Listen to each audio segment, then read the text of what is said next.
All right, you guys, we are going to talk about some big ideas around graphing the sine and cosine functions, all right? So these are the big ideas around that. First thing I want you to do is go ahead and draw this unit circle. So you have your circle here, and these little stars, you don't have to write them, and you can draw it and be writing as we go. You have the unit circle here, you have, all your points. These are our distances on the unit circle. So this is like 0, these are our radians, 0 radians, pi over 6 radians, pi over 4 radians, pi over 3 radians, pi over 2 radians, and so forth. And also being that it's a unit circle, this distance is a 1, which we already know. And this distance is a 1, and this distance is a 1, and this distance is a 1, and so forth. You don't need to write all those 1s in, but I just want to make sure you have it, and you guys went through that. And you've already shown, as far as figuring out the coordinates of each of these points on the unit circle. What those coordinates are. It's 1/2, 3/2. Root 2 over 2 is my x coordinate. My y coordinate is the same, root 2 over 2, and so forth. So you've done all that already, so I'm not going to go back through it. But I want to make sure you have that unit circle. The thing that I now would like to add to this unit circle is that imagine this line, the x-axis, as being the ground. So the circle is like a Ferris wheel, and this line, the x-axis, is like the ground. Okay, just ride with me on this one. Okay, so in any case, this Ferris wheel is actually literally going underground. So this would be a Ferris wheel that went underground, and then now it gets back up on the ground. All right, so just imagine it that way.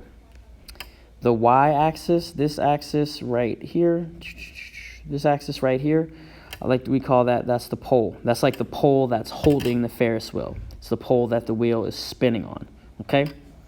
So we have the ground and the pole. The reason why we're talking about that is because, and this always helped it make the most sense to me, sine is always the measure of my distance from the ground.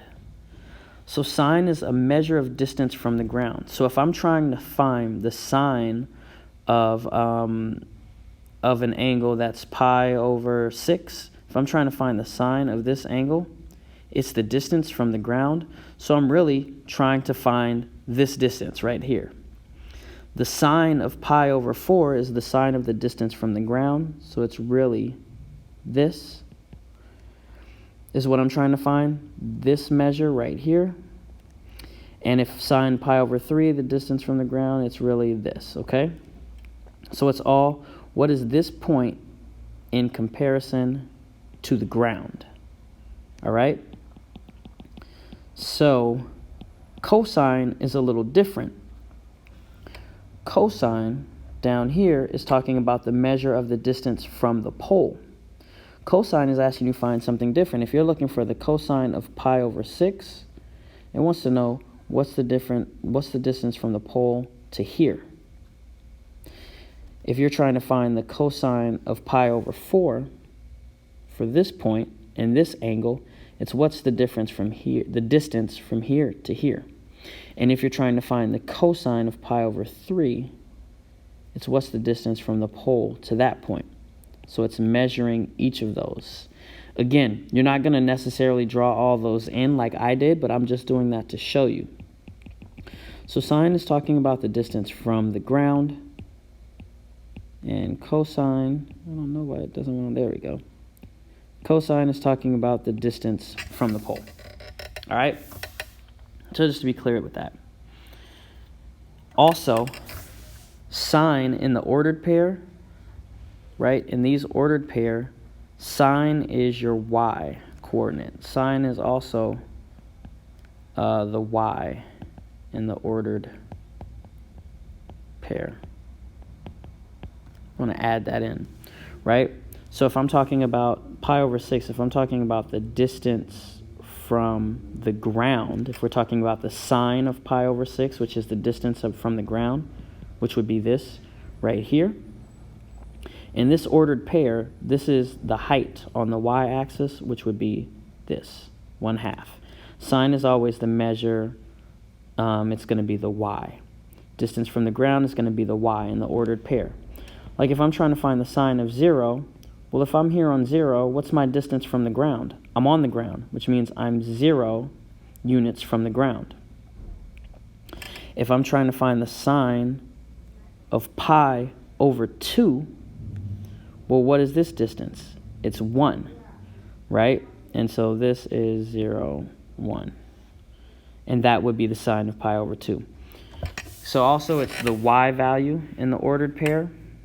So if sine is the y value in the ordered pair, cosine is also the x value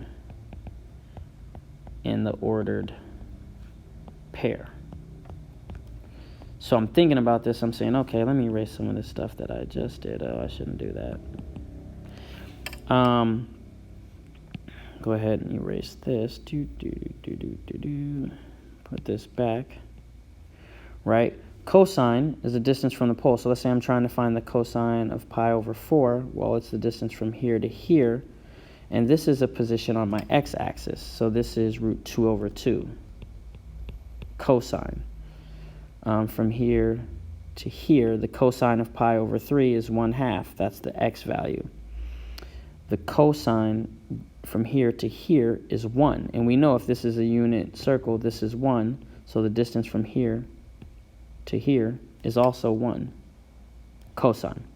So again, this is a lot of explanation. It's not a lot of things that you have to write. You're not going to make all these marks that I made on my unit circle, obviously. But I do want to make sure that you have those pieces of it. Okay, so cosine is the x value in the ordered pair. So now let's move on to graphing.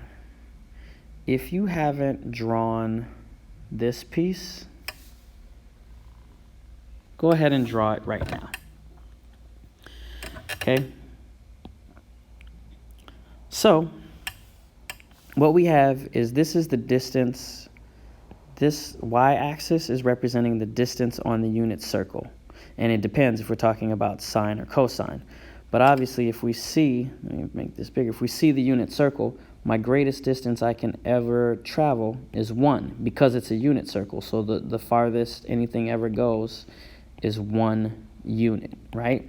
So I go from 1, and then again, we have really, this is a -1, this is a -1, this is 1, and this is +1, right? So I can see it rotates from 1 to -1, which here being 0. So that's where your y axis is coming from. The x-axis, right, my x-axis right here is measuring things in as far as the radians, the angle size, okay?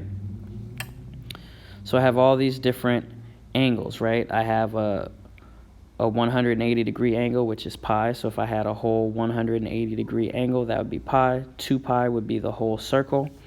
I could put in here, well, what's the cosine if I'm at pi over 2, which is 90 degrees, which would be this piece up here. Again, you don't need to write that. Or where is it if I'm